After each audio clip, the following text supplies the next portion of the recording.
Hi guys, this is Jonathan Lambert with Maths and Stats, and in this short video we're going to be looking at Boolean reductions. So Boolean expression reductions,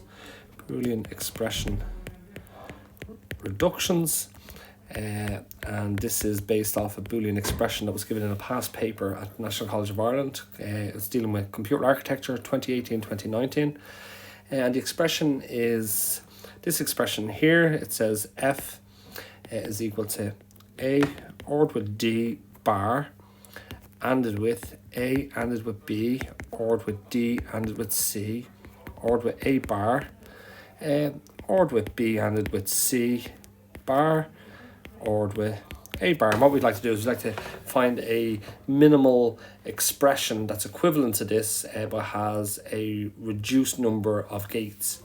So just before we actually start on this, we have a series of identities that are going to be important for us. There's 17 identities, so I'll just write the identities down.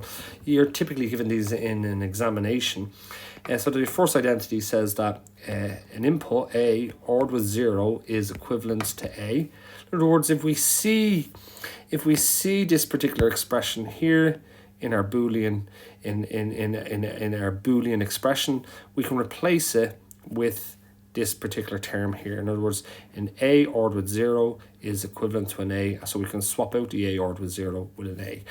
So going from left to right, we usually say that that's a reduction, because we're going from something that's a little bit more complicated on the left hand side to something that looks less complicated on the right hand side. There's nothing to stop us from reintroducing terms, so we can move from the right to the left. That's called an introduction. Okay, so there's nothing to stop us from going in that order, but predominantly we will be moving from left to right. We'll be looking for these expressions and we'll be moving from left to right to make the reduction. So let's undo all of that particular. I'm just going to undo all of this orange and just continue writing down the identities that are important for us. So we have the first identity is the a ORed with 0 is equal to a. The second identity says that a ORed with 1 is equal to 1. The third identity says that a ANDed with 0 is equal to 0. The fourth identity says that a ANDed with 1 is equal to a. And we can continue on. Let's say our fifth identity says something like that a ORed with a is the same as a. The sixth one would say that a ANDed with a is equal to a. Then we have the seventh one, we have a ORed with a bar is the same as 1. And we have the eighth one, which would be a ANDed with a bar is equal to 0. And we continue on. Let's say the ninth one was the commutative laws. We have a ORed with b is the same as b ORed with a. The 10th one is a ANDed with b is the same as b ANDed with a. Then we have the associative laws. We have a ORed with b ORed with c in that order is the same as a ORed with b ORed with c in that order. And then we have our 12th one that says that a ANDed with b ANDed with c in that order is the same as a ANDed with b ANDed with c in that order. And then we move on and we have our distributive laws, 13. We have a ANDed with b ORed with c is equivalent to a ANDed with b or a ANDed with c. We're like distributing the a across the bracket on both terms that are in the bracket. Then we have 14. We have a ORed with b in that order. ANDed with c is the same as a ANDed with c or b ANDed with c. And then we have 15, which is the Morgan's laws. We have a ORed with b bar is the same as a bar ANDed with b bar. We have 16, which is that a ANDed with b bar is the same as a bar ORed with b bar. And finally we have our 17th identity says that a bar is the same as a. So we're going to really need to be familiar with all these identities, although they are given to you within an exam. And we'd like to apply these identities to this Boolean expression here to reduce it down into a more let's say into a state or an expression that uses less of these digital components. Yeah. Okay. So let's start the heuristic algorithm. And we have a heuristic algorithm, and the heuristic algorithm goes something like this. So step 1, we'll say break all the bars. So we're going to break the bars if they exist. Okay, so break the bars if they exist. The second stage in our algorithm would be, let's say we're going to multiply out all the brackets. Multiply the brackets. Okay, multiply up the brackets. Okay. Stage 2 would be to reorder the terms. Okay, reorder the terms. Okay, stage 4 would be to grab all the low-hanging fruit. Grab all low-hanging fruit. What I mean by that is we're going to be looking for our zeros and ones, and we're going to be trying to find these things, these identities in our expression, and replace them with something smaller. So grab all low-hanging fruit. Okay, fruit. Okay. Step 5 is to find maximum commonality. Okay. Stage 6 is go back to stage 4 and do the same thing again. Okay, so grab the low-hanging fruit from when we've done the reductions with the commonality. And then stage 6, I'd say, is, well, let's say stage 6 is to undo the breaking of the bars. So is to, let's say, reverse the breaking of bars, of the bars. Okay, so that's our algorithm that we're going to follow. Okay, it's not a foolproof algorithm, but it'll help us along our way. So what we're going to do is let's get our expression. Our expression is that f is equal to a ORed with d bar, ANDed with a, ANDed with b, ORed with d, ANDed with c, ORed with a bar, ORed with b, ANDed with c bar, ORed with a bar. So the first thing is there any situations where we have terms like, let's say, bars? So we want to break all the bars. Yeah, so you can see we have a bar here that's going over an operator. So we'd like to break that bar using De Morgan's laws. Which law is it that we want to use in this case? Well, we see we have a bar going over the plus. So we have this bar going over the plus. So this whole term here looks very like this thing here. So we can replace it with this thing here, if that makes sense. So let me just undo all of that orange, okay?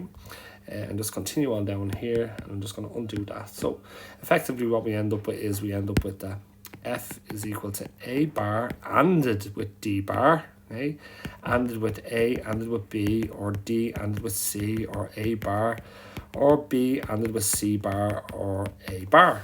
So we've broken the bars. Stage 2 is to multiply out the brackets. So we're going to apply the distributive laws. Yeah. So effectively what we're going to do, if we see things like this, we're going to replace them with things like this. Okay. So that's what we can do next here. So whoops, we have, that's a bar there. So you can see that we're going to distribute this term across everything here. Okay, so that's what we're going to do. So we're going to say f is equal to a bar ANDed with d bar, ANDed with a, ANDed with b.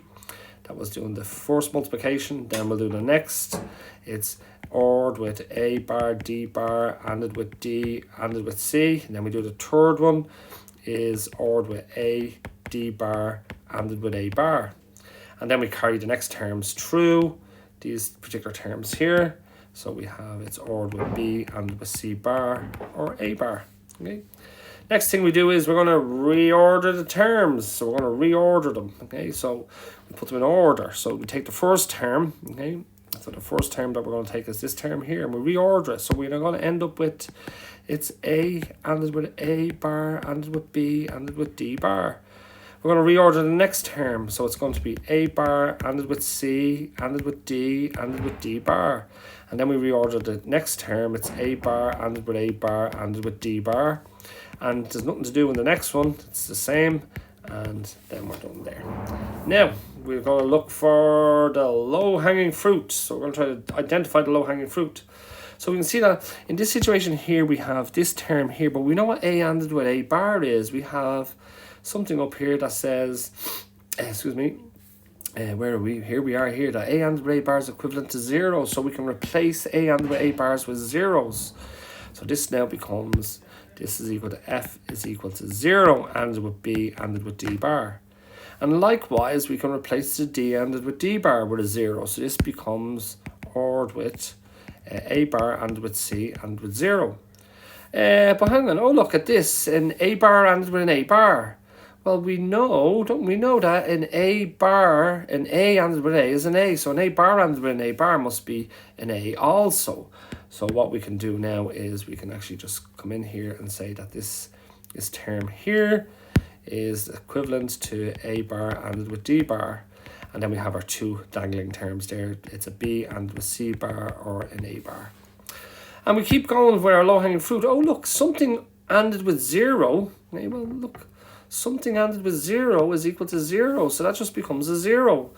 So we have here, this is F is equal to 0. ORed with 0, ORed with A bar, D bar, ORed with B ended with C bar, ORed with A bar. And we also know that something ORed with 0 is the same as this something itself. So we can get rid of the zeros, they just fall away. So we have F is equal to A ended with D bar, or B ended with C bar, or A bar. And at this stage now we're going to move on. We've got all the low-hanging fruit. We're going to move on to find the maximum commonality. But really what we're going to do is we're going to pad out all of our terms to make sure that they have the same number of inputs. So this is the same as F is equal to A bar, D bar, or B ended with C bar, or A bar ended with 1. So I've reintroduced, because we know that something is the same as itself ended with 1. So I'm reintroducing those ones there. Okay, so I'm just reintroducing those ones so that we have terms that have the same number of inputs. That's going to make things handy. Now we look for maximum commonality. So we can see that if we compare this term to this, there's nothing in common. But when we compare this term to this, we have an A bar in common. So what we're going to do is we're going to heist out the A bar and see what's left behind between these two terms here. So I'm going to take the A bar out, okay? And in relation to the first term, what's left behind is a D bar. And in relation to the third term here, what's left behind is a 1. So then I bring down the other term that we didn't use. Oh, look at this. So we know that something ORed with 1 is the same as 1. So I can replace that with just a 1. So this now becomes F. Oh, let's get that back up here. This becomes F is equal to A bar ended with 1 or B ended with C bar.